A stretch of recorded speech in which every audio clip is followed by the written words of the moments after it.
Hello everyone, welcome to my channel ईजान fan fiction. तो चलिए फ्रेंड्स, मैं आज आपके साथ एक new story my cute taxi driver share कर रही हूँ। और फ्रेंड्स, ये एक वन शॉट एफ है। अगर आपको ये अच्छा लगे तो प्लीज़ फ्रेंड चैनल को सब्सक्राइब करना, लाइक करना और कमेंट के थ्रू मुझे ज़रूर बताना कि आपको ये छोटा सा वन शॉट एफ कैसा लगा। तो चलिए फ्रेंड्स, स्टोरी की स्टार्टिंग करते हैं। तो स्टोरी की स्टार्टिंग में हम एक लड़के को देखते हैं जो अपने रूम में बहुत गहरी नींद में सो रहा था। तभी अचानक से उसका रूम डोर जो धीरे धीरे ओपन होता है और एक लेडी जो अंदर आती है। वो जैसे ही उस लड़के को सोते हुए देखती है, उसके फेस पे एक बड़ी सी स्माइल आ जाती है और वो उसके फोरहेड पे किस करती है और धीरे से कहती है, वांग जी उठो बच्चा, तुम्हें पता है ना तुम्हें कॉलेज जाने के लिए लेट हो जाएगा। वांग जी कहता है, मोम मैं थोड़ी देर और सोना चाहता हूँ। तभी लेनी कहती है, बिल्कुल नहीं, तुम्हें पता है ना कि मुझे भी फिर अपने काम के लिए निकलना है, इसलिए चलो बच्चा तुम जल्दी से तैयार हो जाओ। जिस पर वांग जी धीरे धीरे अपनी आइस ओपन करता है और वो बेड पे बैठ जाता है। लेनी जैसे ही वांग जी को ऐसे देखती है, उसके फेस पे एक स्माइल आ जाती है। वो वांग जी के फोरहेड पे किस करती है और कहती है, वांग जी उठो जल्दी, ठीक है, मैं नीचे ब्रेकफास्ट टेबल पर तुम्हारा वेट कर रही हूँ। ऐसा कहकर वहाँ से चली जाती है। वहीं हम अब वांग जी को देखते हैं। वांग जी जो फ्रेशन अप होता है वॉशरूम में जाकर और अच्छे से रेडी होकर नीचे जाता है। वो उसकी माँ उसे देखकर अपने मन में सोचती है, कभी कभी मैं सोचती हूँ आखिर मेरा बेटा इतना ज़्यादा ब्यूटीफुल और क्यूट कैसे हो सकता है। ओ गॉड, इन ऐसे लोगों से मेरे बच्चे को बचाए, ऐसा कहती है और एक स्माइल करती है। वहीं वांग जी जो अपनी मोम के पास आता है और अपनी मोम को पीछे से हक करता है और कहता है, मोम आपने मुझे इतनी जल्दी उठा दिया, आपको पता है मेरी नींद भी पूरी नहीं हुई। तभी लेनी डांटती हुई कहती है, आखिर मैंने तुमसे कितनी बार कहा है कि तुम नाइट में इतना लेट तक क्यों पढ़ते हो। तभी भांग जी अपनी मोम की तरफ देखता है और कहता है, क्योंकि मैं अब और नहीं चाहता कि आप इतना काम करें। मैं जानता हूँ मोम, आप बहुत काम करती हैं और मुझे ये बिल्कुल पसंद नहीं है। मैं जल्द से जल्द अपनी पढ़ाई कंप्लीट करने के बाद एक अच्छी सी जॉब करना चाहता हूँ ताकि मैं आपको अच्छे से आराम दे सकूं। जिस पर रहनी के आंखों में थोड़े आंसू आ जाते हैं। भांग जी कहते हैं, मॉम फिर मैंने आपको इमोशनल नहीं किया। तभी लेनी एक स्माइल करती है और कहती है, मुझे पता है मेरे बच्चे, ऐसा कहती है और वो दोनों ब्रेकफास्ट टेबल के पास बैठ जाते हैं और अच्छे से अपना ब्रेकफास्ट फिनिश करते हैं। उसके बाद लेनी और वांग जी दोनों एक साथ उस घर से बाहर निकलते हैं। वहीं वांग जी जो सीधा अपनी कॉलेज पहुंचता है और लेनी जो अपने काम के लिए वो एक छोटे से ऑफिस में काम करती हैं, जिससे वो अपना और वांग जी का ख्याल रखती हैं। वहीं हम वांग जी को देखते हैं। वांग जी जैसे ही कॉलेज में एंटर करता है, सभी लड़के लड़कियां बस वांग जी को ही देख रहे थे। हालांकि वांग जी बहुत रिच नहीं है, लेकिन वांग जी इतना क्यूट और ब्यूटीफुल है कि जब भी कोई उसकी तरफ देखता है तो बस उसे देखता ही रह जाता है। जिस पर वांग जी एक स्माइल करता है कि लड़के लड़कियां उसे देखकर किस तरीके से चिल्लाते हैं। वहीं अचानक वांग जी जो पीछे से देखता है, कोई उसे हक करता है और कहता है, वांग जी मुझे समझ नहीं आता आखिर ये लड़कियां तुम्हें देखकर इतना पागल क्यों हो जाती हैं। तभी वांग जी एक स्माइल करता है और कहता है, मुझे भी नहीं पता। तभी वो पर्सन कहता है, तुम्हें पता है कभी कभी मैं तुमसे बहुत जेलस होता हूँ। वांग जी कहता है, तुम्हें शर्म नहीं आती, तुम मेरे दोस्त हो। वो पर्सन कहता है, मैं माना तुम्हारा दोस्त हूँ, पर मैं सच में जेलस होता हूँ। सारे कॉलेज के लड़के और लड़कियाँ बस तुम्हें ही देखते हैं और तुम्हें देखकर ऐसे पागल हो जाते हैं कि पता नहीं तुम कितने बड़े सेलिब्रिटी हो। जिस पर वांग जी स्माइल करता है और कहता है, न्यूज़ एंड ये सब बंद करो और हाँ चलो हमें क्लास के लिए लेट हो रहा है। ऐसा कह के वो दोनों सीधा क्लास के लिए निकल जाते हैं। तभी न्यूसेन कहता है, पर वांग जी मुझे एक बात समझ नहीं आती, लड़कियों का तो मुझे समझ आता है, पर देखो लड़के भी तुम्हें देखकर किस तरीके से ऐसे बिहेव करते हैं जैसे वो तुम्हें बस अभी चीर कर खा जाएंगे। जिस पर वांग जी एक स्माइल करता है और कहता है, तुम्हें पता है ना कि मुझे लड़के पसंद नहीं है। जिस पर न्यूसेन कहता है, पता है मुझे कि तुम्हें लड़के पसंद नहीं है, लेकिन सच में तुम इन लड़कों को देखो देखो वो सारे तुम्हें कैसे देख रहे हैं। जिस पर वांग जी एक स्माइल करता है और न्यूसेन को अपने साथ सीधा क्लास में ले जाता है। वहीं हम थोड़ी देर बाद का सीन देखते हैं, जहाँ हम देखते हैं वांग जी जिसका फ़ोन अचानक से रिंग होता है। तभी वांग जी जल्दी से अपना फ़ोन निकालता है और हेलो कहता है। तभी कोई पर्सन वहाँ से उधर से कुछ कहता है, जिस पर वांग जी शॉक्ड हो जाता है और चिल्लाता है, कहता है क्या? तभी वो पर्सन कहता है, हाँ सर प्लीज़ आप जल्दी हॉस्पिटल आइए। जिस पर वांग जी जिसका पूरा फेस पूरी तरीके से शॉक्ड हो गया था। न्यूसेन कहता है, वांग जी क्या हुआ? तुम इतने परेशान क्यों?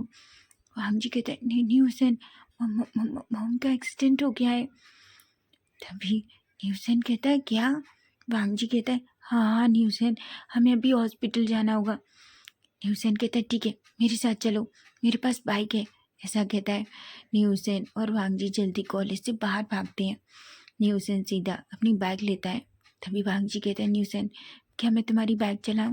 न्यूसेन कहता है, वांग जी कहता है, प्लीज़ न्यूसेन। इस पर न्यूसेन कहता है।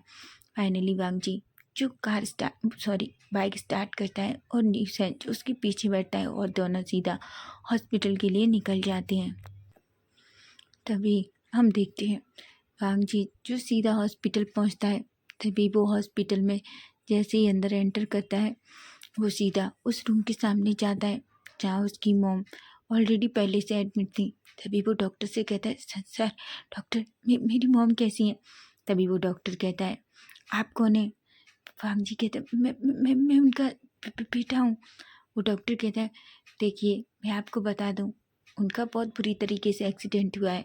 हालांकि उनकी पैर की एक हड्डी टूट गई है और शायद उनके हाथ में भी बहुत सारी चोटें आई हैं। ये सुनकर वांग जी तो शॉक्ड हो जाता है।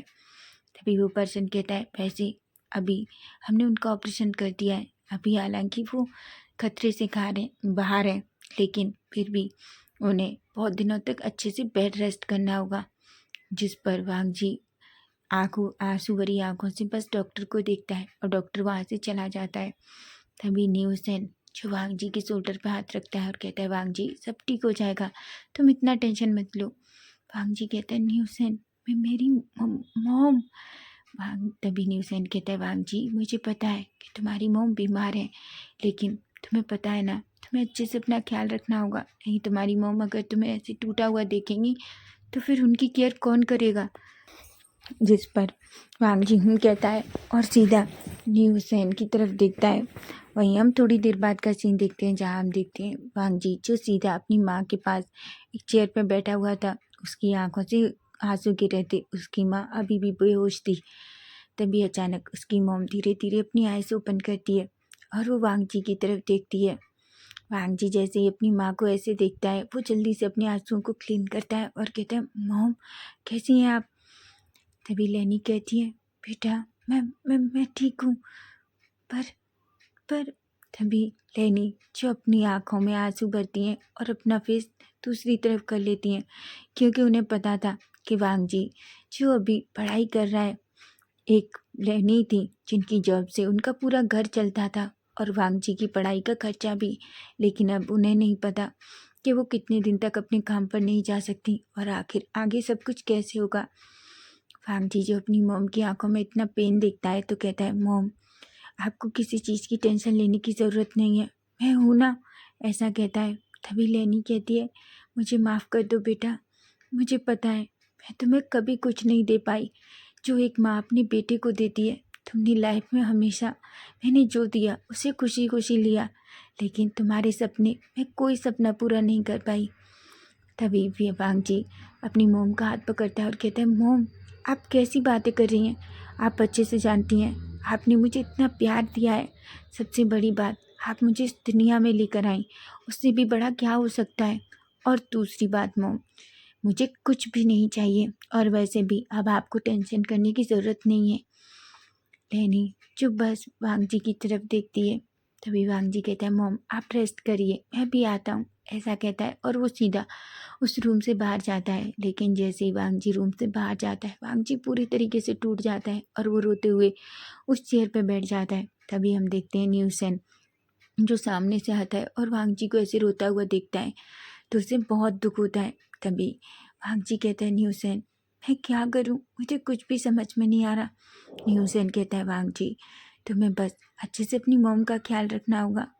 वांग जी कहता है न्यूसेन तुम अच्छे से जानते हो मेरी मॉम की वो जॉब ही थी जिससे हमारा घर चलता था और मेरी पढ़ाई का खर्चा। लेकिन अब तुम जानते हो अब मॉम की दवाइयाँ और मॉम की केयर और घर का खर्चा और मेरी पढ़ाई सब कुछ कैसे होगा। तभी न्यूसेन कहता है वांग जी तो तुम इतना सब क्यों सोच रहे हो, सब कुछ हो जाएगा।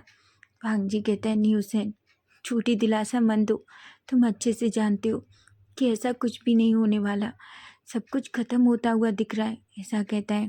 तभी न्यूसेन वांग जी को हक कर लेता है और वह वांग जी को थोड़ा शांत करने की कोशिश करता है। तभी अचानक से वांग जी न्यूसेन से दूर होता है और कहता है न्यूसेन क्या तुम मेरी हेल्प करोगे। न्यूसेन कहता है वांग जी मैं क्या कर सकता हूँ। वांग जी कहता है मुझे पता है तुम्हारे गग्गा के पास बहुत सारी टैक्सी हैं जिन्हें तुम्हारे गग्गा चलाने के लिए ड्राइवर रखते हैं कि क्या मैं एक टैक्सी में ड्राइवर बन सकता हूँ। मैं प्रॉमिस करता हूँ मुझे बहुत अच्छे से कार चलाना आती है। ह्यूसेन कहता है वांग जी तुम क्या कह रहे हो, तुम अच्छे से जानते हो तुम कॉलेज के स्टूडेंट हो। तभी वांग जी कहता है मुझे अपनी मॉम की लिए अगर अपनी एजुकेशन भी छोड़नी पड़े तो मुझे कोई फ़र्क नहीं पड़ता। तभी न्यूसेन कहता है सीरियसली वांग जी क्या तुम्हें लगता है कि आंटी को जब ये पता चलेगा कि तुमने कॉलेज की पढ़ाई छोड़ दी तो उन्हें अच्छा लगेगा। जिस पर वांग जी अपना फेस नीचे कर लेता है। तभी वांग जी कहता है न्यूसेन प्लीज़ तुम अपनी गग्गा से मेरे लिए बात करो। तभी न्यूसेन जो अच्छे से जानता था कि वांग जी की उसे हेल्प करनी चाहिए क्योंकि इस टाइम सच में वांग जी बहुत प्रॉब्लम है। तभी वो कहता है ठीक है मैं गग्गा से तुम्हारे लिए बात करूँगा। जिस पर वांग जी एक स्माइल करता है। वहीं अब हम सीधा नेक्स्ट डे का सीन देखते हैं जहाँ हम देखते हैं न्यूसेन जो सीधा उस हॉस्पिटल में आता है। वो अपने हाथ में एक फ्रूट्स की टोकरी लेकर बास्केट और एक अच्छा सा ब्रेकफास्ट वांग जी के लिए लेकर आता है। वांग जी जैसे ही न्यूसेन को देखता है वो एक स्माइल करता है। तभी न्यूसेन वांग जी की तरफ वो ब्रेकफास्ट देता है और कहता है पहले इसे करो फिर मैं तुम्हें एक न्यूज़ दूंगा। वांग जी कहता है क्या हुआ। न्यूसेन कहता है तुम ये करो उससे पहले मैं आंटी से मिलने जा रहा हूँ ठीक है, ऐसा कहता है और वो सीधा अंदर चला जाता है। वहीं वांग जी जो अच्छे से उस ब्रेकफास्ट को खाता है क्योंकि उसने कल से कुछ भी नहीं खाया था। वहीं वांग जी जो सब कुछ फिनिश करने के बाद अच्छे से वॉशरूम में जाके खुद को क्लीन करने के बाद बाहर आता है। तभी न्यूसेन जो उसकी मॉम से मिलने के बाद बाहर आता है। तभी वो कहता है वांग जी कहता है हाँ न्यूसेन। न्यूसेन कहता है वांग जी मैंने गग्गा से तुम्हारी जॉब के लिए बात की है और गग्गा मान गए हैं। तुम्हें पता है पहले तो गग्गा बिल्कुल भी नहीं चाहती कि तुम ये करो क्योंकि गग्गा जानते हैं तुम पढ़ाई में कितने अच्छे हो, लेकिन फिर भी और उसके साथ साथ ही गग्गा ने तुम्हारे प्रिंसिपल से भी बात की है। उन्होंने कहा है कि तुम उस काम के साथ साथ तुम अपनी स्टडी भी कंटिन्यू कर सकते हो, बस तुम्हें अच्छे से एग्ज़ाम टाइम पे सिर्फ अपने एग्ज़ाम्स पर फोकस करना होगा। जिस पर वांग जी थोड़ा इमोशनल होता है और वो न्यूसेन को टाइटली हग करता है और कहता है थैंक यू न्यूसेन। तभी न्यूसेन कहता है ठीक है गग्गा ने कहा है कि तुम शाम को आकर गग्गा से मिलो। वांग जी कहता है ठीक है मैं पक्का प्रॉमिस करता हूँ मैं शाम को जाकर गग्गा से मिलूँगा, ऐसा कहता है। वहीं अब हम सीधा इवनिंग का सीन देखते हैं जहाँ हम देखते हैं वांग जी जो अपनी मॉम के पास जाता है। उसकी मॉम जो आराम से सो रही थी। तभी वो सीधा उस रूम से बाहर निकलता है। वो हॉस्पिटल से बाहर आता है, कैब लेता है और सीधा न्यूसेन के ब्रदर से मिलने के लिए उनके ऑफिस पहुंच जाता है। वहीं हम देखते हैं न्यूसेन जो पहले से ही अपने ब्रदर के ऑफिस के सामने वांग जी का वेट कर रहा था। जैसे ही न्यूसेन वांग जी को देखता है वो दौड़कर वांग जी के पास जाता है और कहता है वांग जी गग्गा कब से तुम्हारा वेट कर रहे हैं। वांग जी कहता है आई एम सॉरी न्यूसेन मैं एक्चुअली थोड़ा लेट हो गया। तभी वांग जी और न्यूसेन दोनों अंदर जाते हैं। तभी वो सामने एक पर्सन को देखते हैं।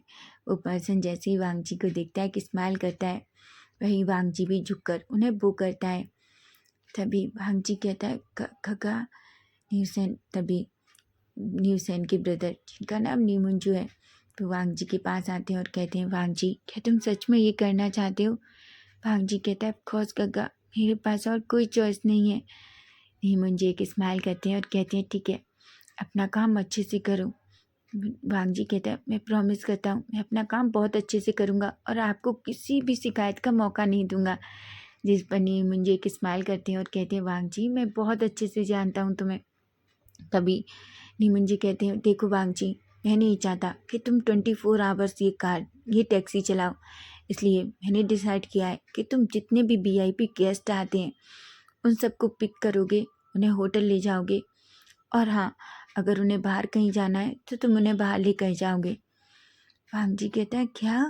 नीमन जी कहते हैं, हाँ, जितने भी हमारे गेस्ट साउथ कोरिया आते हैं, तुम्हें जानते हो ना, उन्हें एक स्पेशल टैक्सी चाहिए होती है। वो होटल जाते हैं, होटल से या उनके कुछ अर्जेंट काम होते हैं, वहाँ जाते हैं।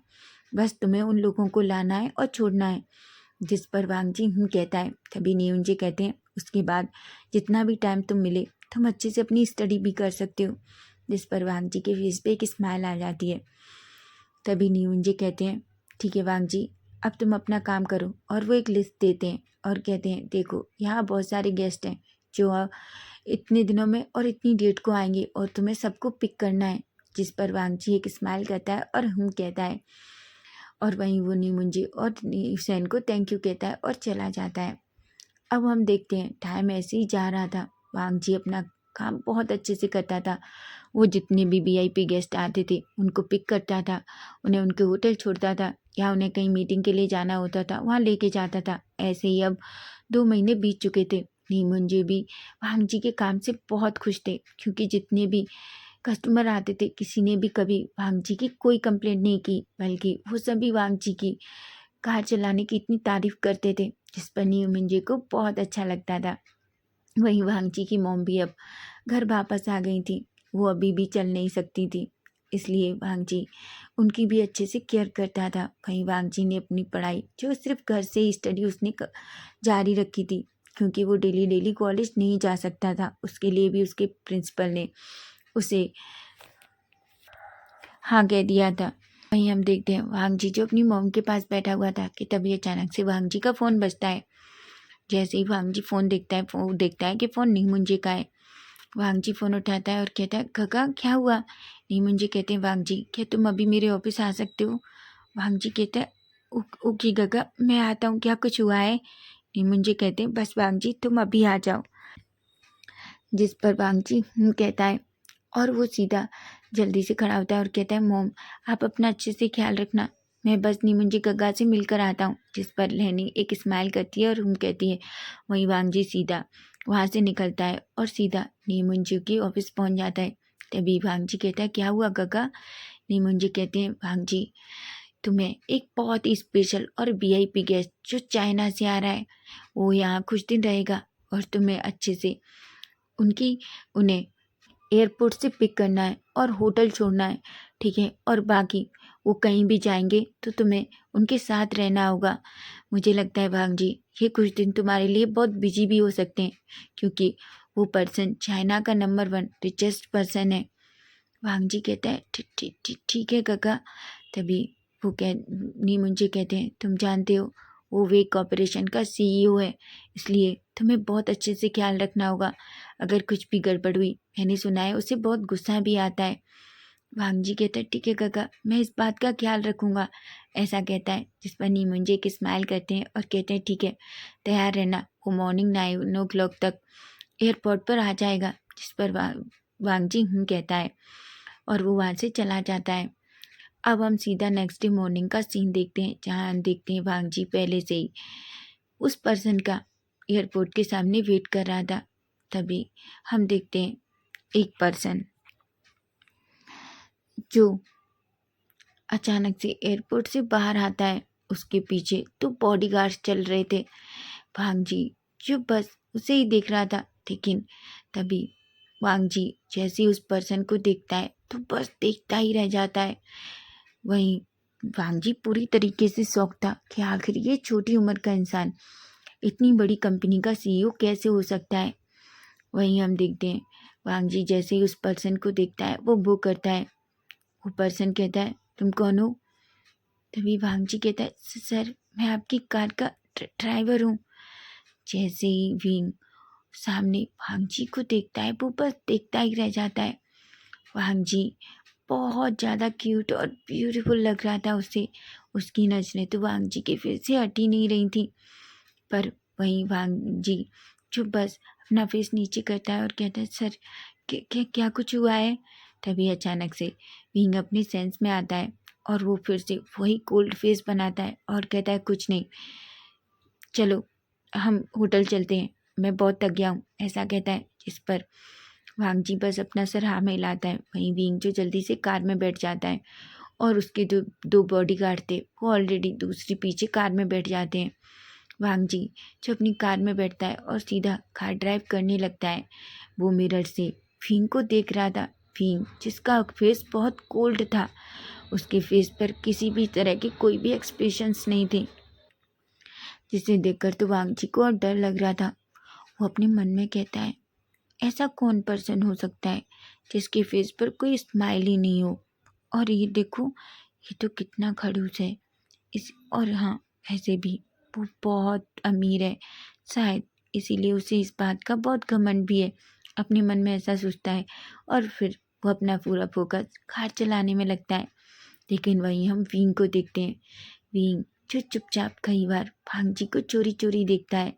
वांग जी को ऐसे देखकर उसकी हार्ट बीट बहुत बढ़ जाती है। वांग जी वांग जी को देखते देखते उसके फेस पे एक छोटी सी स्माइल आ जाती है और वो अपने मन में कहता है, ये लड़का सच में बहुत क्यूट भी है और ब्यूटीफुल भी, ऐसा सोचता है। तभी वो वांग जी से कहता है, अच्छा तो क्या तुम्हें पता है कि हमें कहाँ जाना है? वांग जी कहता है, यस सर, मुझे पता है आपको किस होटल में ड्रॉप करना है।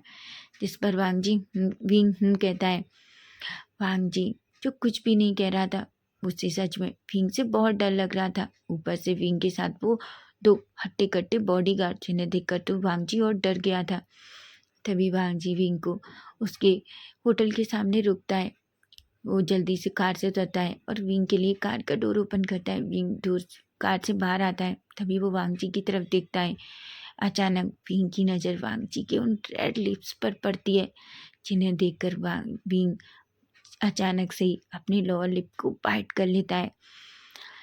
वहीं वांग जी जो ये सब कुछ विंग को देखता है तो एक पल के लिए वो बस विंग को ही देखता रहता है। तभी विंग कहता है, तुम्हारा नाम क्या है? वांग जी कहता है, सर मेरा नाम लैन वांग जी है। तभी विंग कहता है, ठीक है लैन वांग जी, तो तुम याद रखना थोड़ी देर बाद मुझे एक मीटिंग के लिए जाना है, इसलिए यहीं वेट करना, मैं थोड़ी देर में आता हूँ। जिस पर वांग जी कहता है, ठीक ठीक ठीक ठीक है सर, ऐसा कहता है। तभी विंग कहता है, क्या तुम अच्छे से बोल नहीं पाते? वांग जी कहता है, हाँ। तभी विंग कहता है, हाँ, तुम इतना हकला के क्यों बोल रहे हो? वांग जी कहता है, सॉरी सर, ऐसा कहता है। विंग जिसके फेस पे एक छोटी सी स्माइल आ जाती है, लेकिन वांग जी इसे नोटिस ही नहीं कर पाता और विंग जल्दी से उस होटल के अंदर चला जाता है। वो अपने रूम में जाता है, फ्रेशन अप होता है और रेडी होके वो बाहर आता है, जहाँ वो देखता है वांग जी जो कार में बैठकर चुपचाप से अपना फ़ोन चला रहा था। जैसे ही वो विंग को आते हुए देखता है, विंग जो ब्लैक सूट में बहुत ज़्यादा हॉट और हैंडसम लग रहा था। जैसे ही वांग जी की नज़रें विंग पर जाती हैं, वांग जी तो बस विंग को देखता ही रह जाता है। वांग जी की सडनली हार्ट बीट एकदम बहुत फास्ट हो जाती है और वो अपने मन में कहता है, ये क्या हो रहा है? आखिर मेरा हार्ट इतना फास्टली काम क्यों कर रहा है? और क्या मुझे भी कुछ प्रॉब्लम हो गई है? क्या मुझे डॉक्टर के पास जाना चाहिए? तभी अचानक से विंग वांग जी के सामने आता है और कहता है, वांग जी क्या तुम रेडी हो? वांग जी चुप बस अपने ख्यालों में ही डूबा हुआ था। तभी विंग जो जोर से चिल्लाता है और कहता है, वांग जी जो अपने सेंस में आता है और कहता है, ये सर। तभी विंग कहता है, मैंने पूछा क्या तुम रेडी हो? वांग जी कहता है, ये सर, मैं रेडी हूँ, ऐसा कहता है और जल्दी से अपनी कार का डोर ओपन करता है। विंग जो अंदर बैठता है और वांग जी जो ड्राइवर सीट पर बैठता है और वो सीधा वहाँ के लिए निकल जाते हैं जहाँ विंग को पहुँचना था। वहीं हम अब थोड़ी देर बाद का सीन देखते हैं। विंग जो कार से बाहर आता है और वो वांग जी की तरफ देखता है। वो वांग जी से कहता है, मुझे थोड़ा टाइम लगेगा, तुम चाहो तो घूम कर आ सकते हो। वांग जी कहते हैं नहीं नहीं सर, मैं आपका यहीं वेट करूँगा। इस पर विंग कहता है और उस अपनी दोनों बॉडीगार्ड के साथ वो उस ऑफिस के अंदर चला जाता है। वहीं वांग जी जो बस कार के अंदर बैठ जाता है। वो बहुत थक चुका था, एक तो आज उसे जल्दी उठना पड़ा, ऊपर से उसने अच्छे से ब्रेकफास्ट भी नहीं किया था, इसलिए उसे थोड़ी भूख भी लग रही थी। वो इधर उधर देखता है, तभी उसे सामने एक कैफ़े दिखाई देता है। वो जल्दी से उस कैफ़े के अंदर जाता है और अपने लिए एक कॉफ़ी और एक बन मंगाता है। उसे बहुत भूख लगी थी। वो उन दोनों को लेता है और अच्छे से कॉफ़ी को पीता है और उस बन को खाता है, जिससे उसकी भूख थोड़ी शांत होती है। वो खाने के बाद वो फिर से बाहर आता है। वो उसे पता था कि अभी विंग की मीटिंग को कंप्लीट होने में टाइम है, इसलिए वो कार में बैठता है और तभी वो कार में एक छोटे से ड्रॉअर को ओपन करता है, जिसमें से वो एक बुक निकालता है और उसे ओपन करता है। वो उसे पढ़ने लगता है, लेकिन वांग जी को पढ़ते पढ़ते कब नींद आ जाती है वांग जी को पता ही नहीं चलता। वहीं अब हम थोड़ी देर बाद का सीन देखते हैं, जहाँ हम देखते हैं विंग जो अपनी मीटिंग को कंप्लीट करने के बाद जल्दी से बाहर आता है। वो जैसे ही बाहर आता है, जैसे ही वो वांग जी को देखता है, वो बस वांग जी को देखता ही रह जाता है। वांग जी जिसकी बुक्स उसके फेस के बिल्कुल ऊपर रखी हुई थी और वांग जी जो बहुत पीसफुली तरीके से सो रहा था, तभी विंग जो एक छोटा सा स्माइल करता है और वो वांग जी के पास जाता है। वो वांग जी के फेस से उस बुक्स को धीरे से हटाता है, तभी वो देखता है विंग वांग जी जो बहुत क्यूटली तरीके से सो रहा था। वांग जी को ऐसा देखकर विंग को पता नहीं क्यों अपने दिल में एक अजीब सी फीलिंग फील होती है। तभी अचानक विंग का हाथ सडनली वांग जी के फेस पर चला जाता है। वो उसके चिक को अचानक से टच करता है। वो कहता है ओ गॉड, इसकी चिक तो सच में बिल्कुल एक बेबी के जैसे सॉफ्ट है, ऐसा कहता है। अचानक वो अपना थंब वांग जी के लिप्स पर ले जाता है और उसे धीरे से उसके लिप्स पे घुमाता है। फिर वांग जी जो अभी भी गहरी नींद में था, वहीं विंग को पता नहीं क्यों वो बस वांग जी को अभी किस करना चाहता था। आखिर उसके साथ ये क्या हो रहा है उसे खुद भी नहीं पता। ऐसा उसने कभी किसी के लिए फील नहीं किया।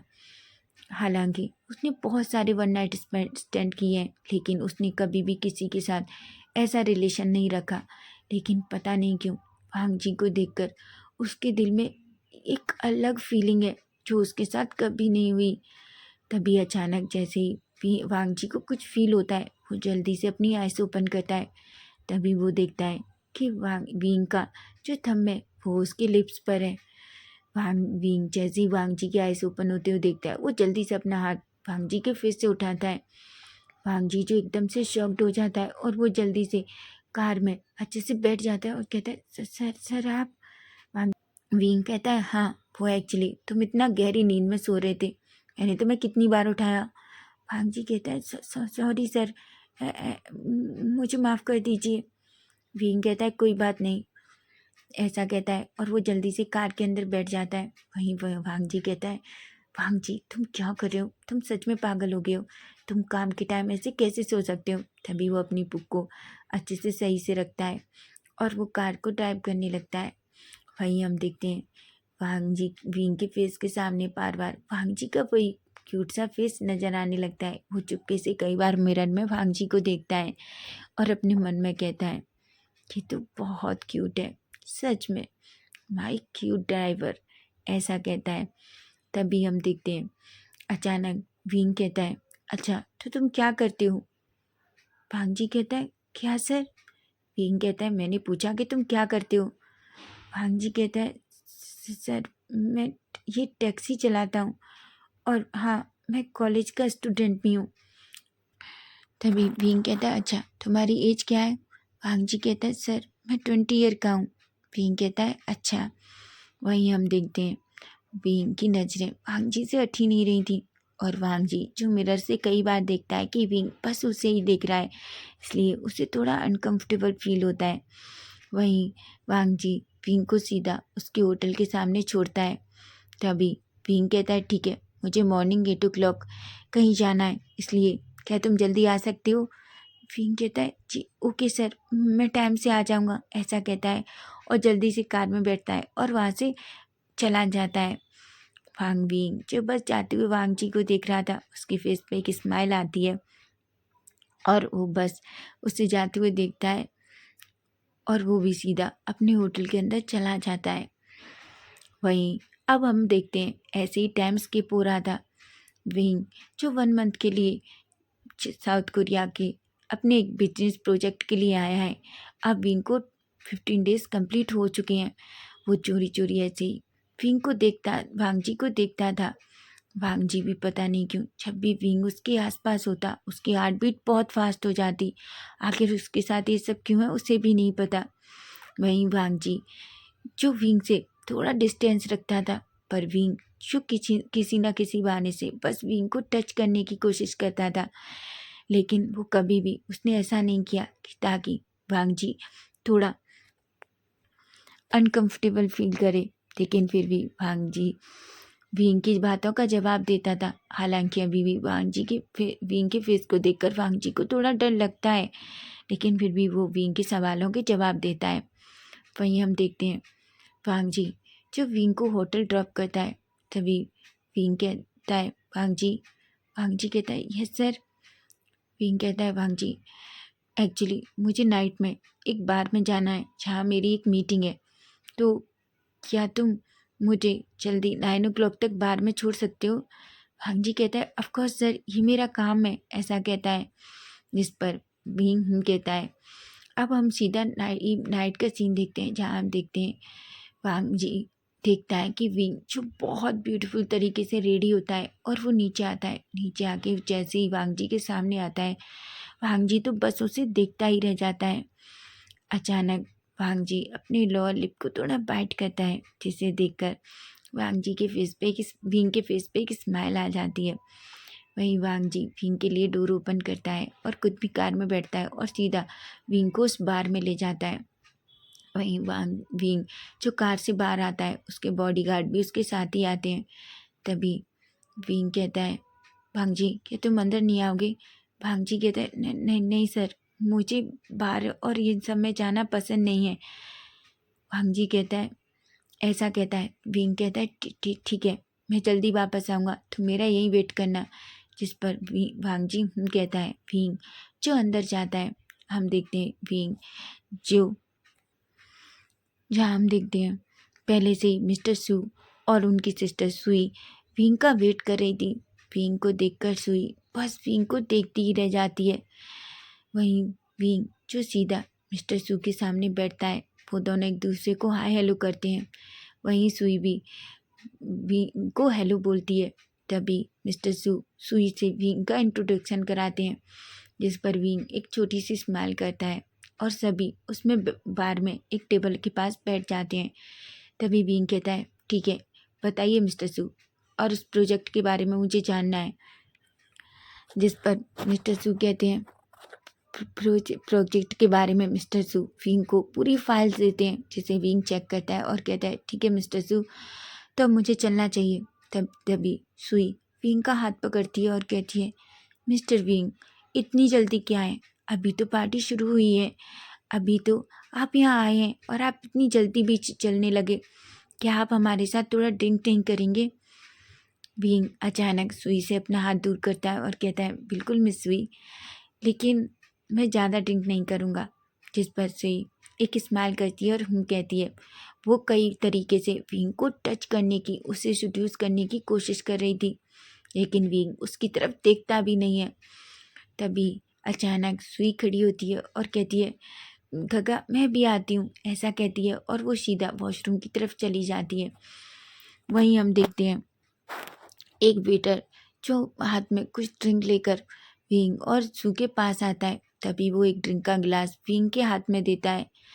विंग जो वेटर से उस ड्रिंक को ले लेता है और एक गिलास वो मिस्टर सू को देता है। सू भी वो ड्रिंक ले लेते हैं। तभी विंग जो एक ही बार में उस पूरे गिलास को पी लेता है।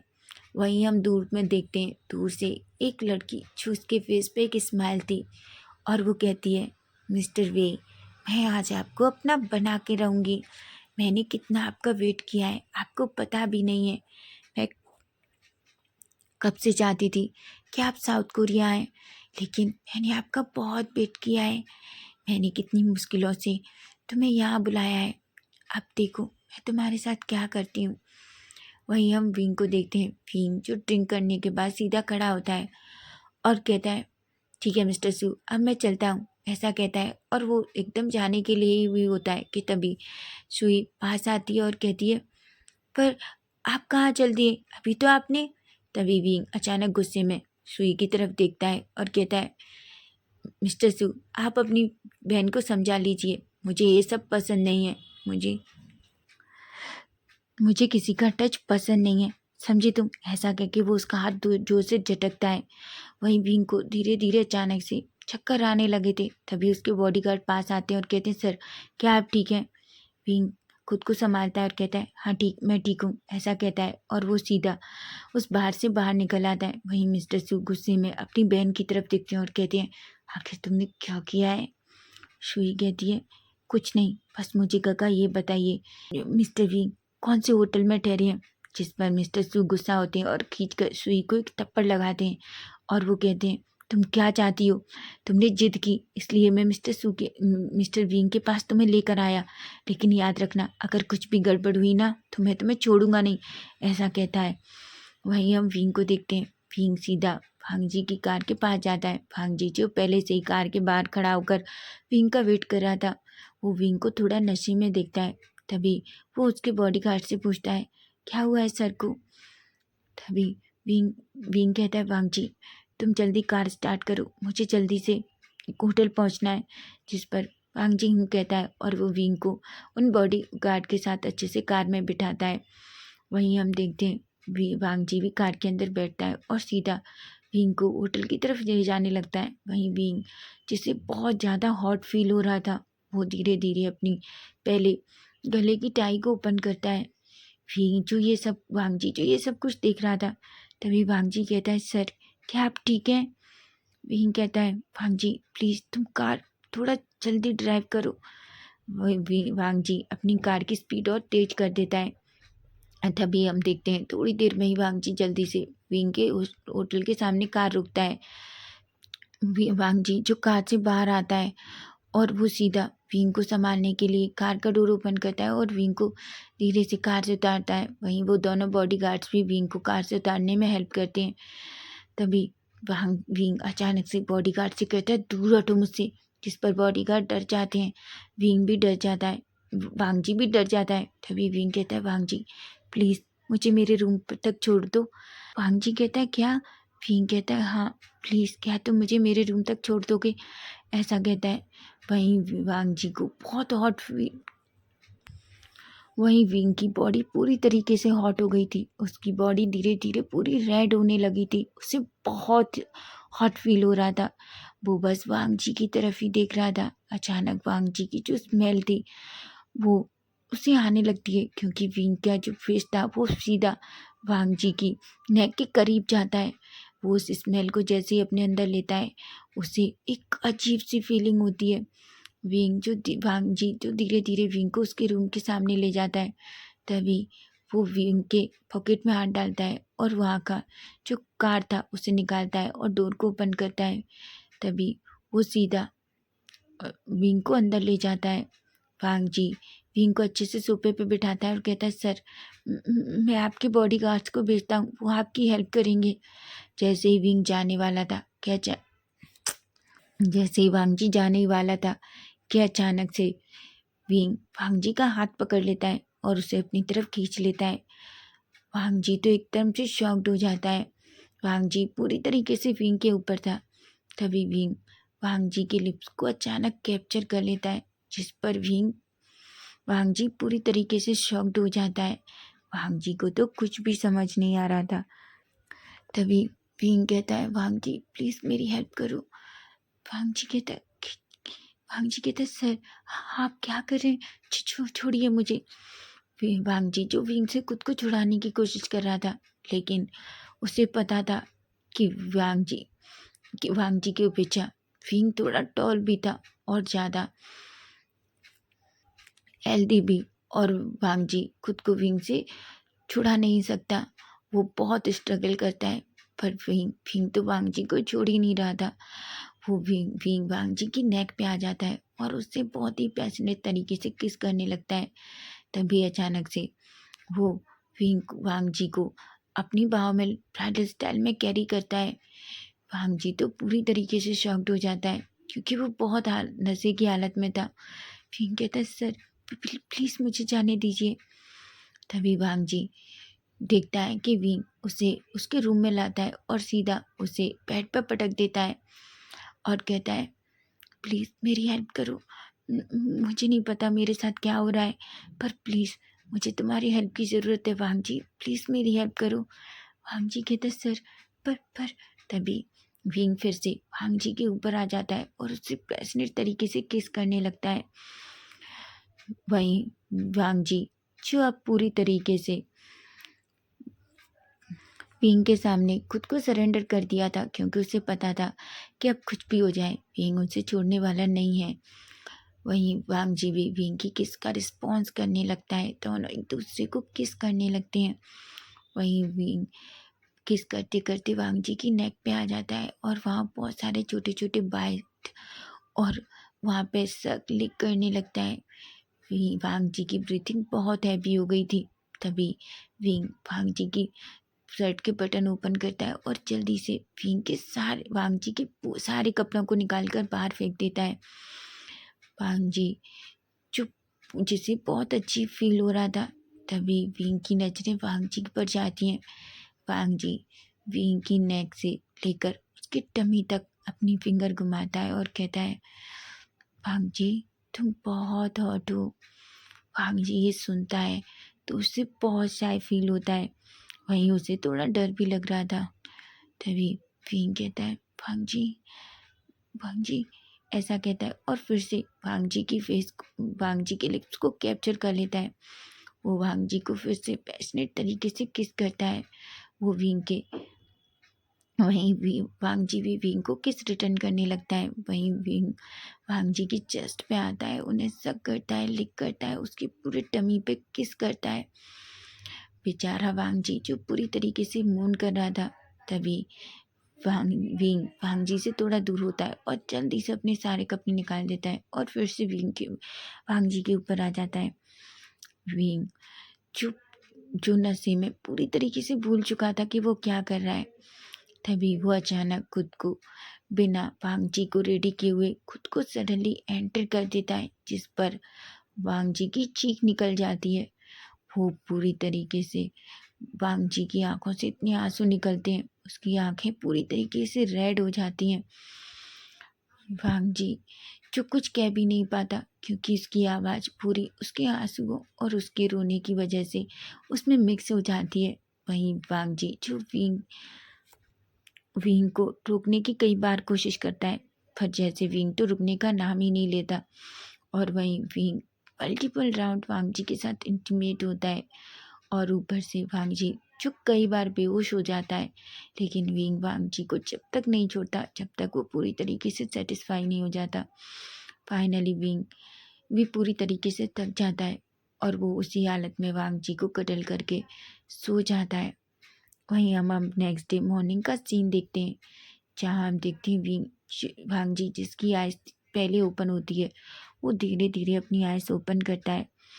लेकिन तभी उसे फील होता है कि कोई सी का बहुत हैवी वेट बिल्कुल उसके ऊपर है। वो जैसे ही अपनी आइज ओपन करके देखता है तो वो देखता है विंग जो पूरी तरीके से उसके ऊपर सो रहा था। वो उसे सब कुछ नाइट का याद आने लगता है, उसकी आंखों से आंसू निकल आते हैं। तभी वो विंग को धीरे धीरे खुद से दूर करता है। हालांकि विंग को खुद के ऊपर से उठाना इतना आसान नहीं था, लेकिन फिर भी वो बड़ी मुश्किल से विंग को अपने ऊपर से हटाता है और वो धीरे से खड़ा होता है। उसे अपनी बैक में इतना पेन फील होता है, बहुत ज़्यादा। तभी वो धीरे से खड़ा होता है, फिर भी वो वहाँ पड़े अपने सारे कपड़ों को लेता है, उन्हें पहनता है और जल्दी से उस होटल रूम से बाहर निकल जाता है। उसकी आंखों में भी बहुत सारे आंसू थे। वो जल्दी से अपनी कार में बैठता है और सीधा अपने घर के लिए निकल जाता है। तो फ्रेंड्स, इसका लास्ट पार्ट हम कल देखेंगे।